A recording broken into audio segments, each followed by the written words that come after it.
going on, guys? So I wanted to go ahead and talk to you about my new 1992 Suzuki Carry from Japan. As you saw in the intro, I showed a little bit of all the angles of the truck, and it's in pretty good shape, and I'll show kind of the cons and pros of these trucks in a little bit after we're done talking of all the paperwork and all the process of getting this truck.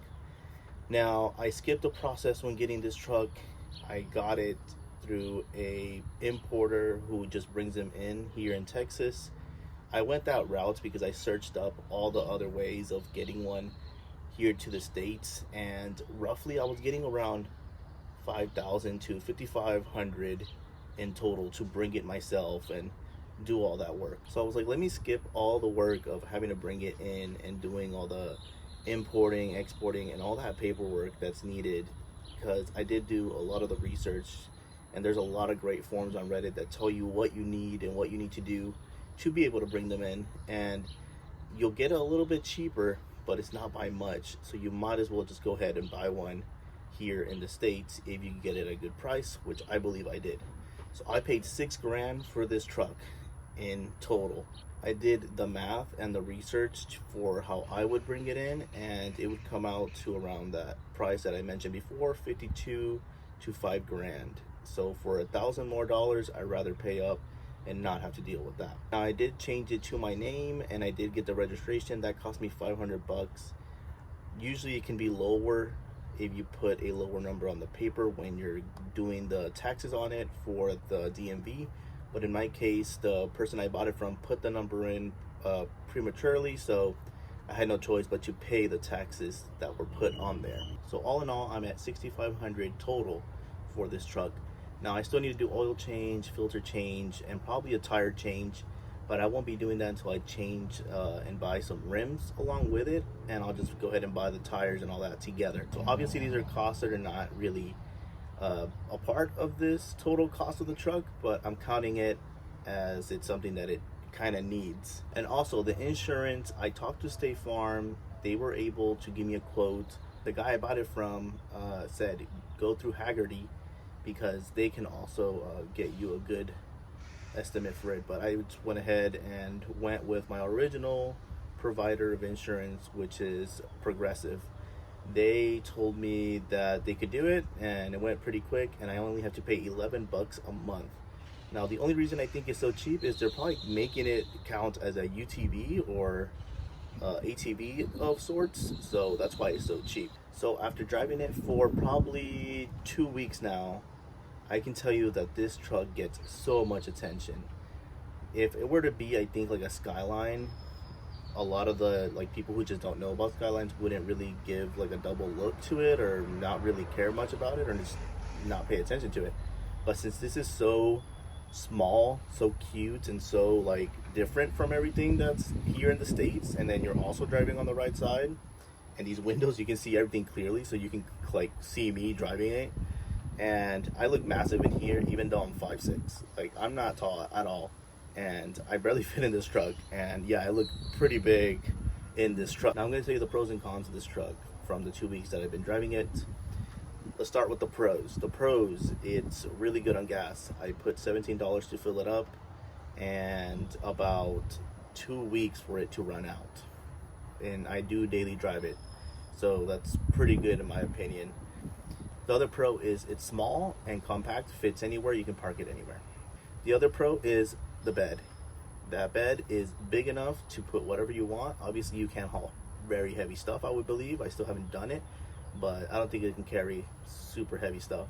But as far as having a bed, that's always a plus. On to the cons. The cons that I'll start with is it's slow. It takes forever to get to 55 miles per hour, or the highest 65 miles per hour. I've gone on the highway and it's just slow. Now, it doesn't have AC. This is on you pretty much. There is AC options. It's just the one I got doesn't have AC. And it's a big problem here in Texas, but I'll go ahead and add an AC later on. It has the air blower, just doesn't have the AC component, which is just the coldness of it. So yeah, whatever, deal with it. I'll just leave the windows open, it's fine. Another one is the battery is kind of exposed, and here in America, people just steal.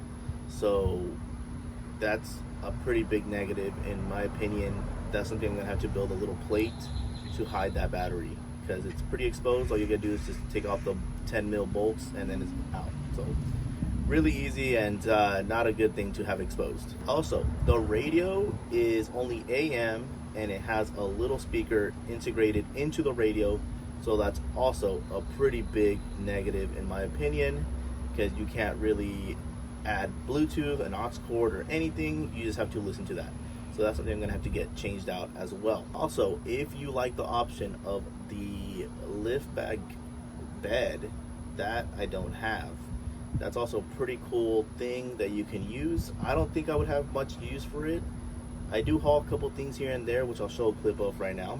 But at the end of the day, I do not really haul that much stuff or heavy stuff. So that's perfectly fine with me. But if you want it as a work truck, I would suggest you get that lift gate or whatever it's called to for that bed to go up. So a lot more negatives than positives in my opinion, but at the end of the day, this truck is not about the positives or the negatives. It's just, if you like it, awesome, enjoy it, you're gonna have fun with it. I'm having such a blast, and I let everybody look at it, and everybody wants to see it. I don't mind, let them get in it.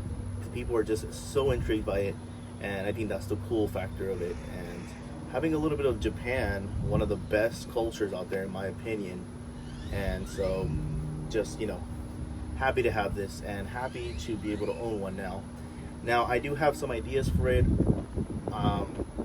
The number one reason why I got this truck was because I saw it on Hoonigan years ago, and they made this badass Rocket Bunny kit, wide body, and I've seen a couple people here on YouTube do this build, and I want to do it for myself.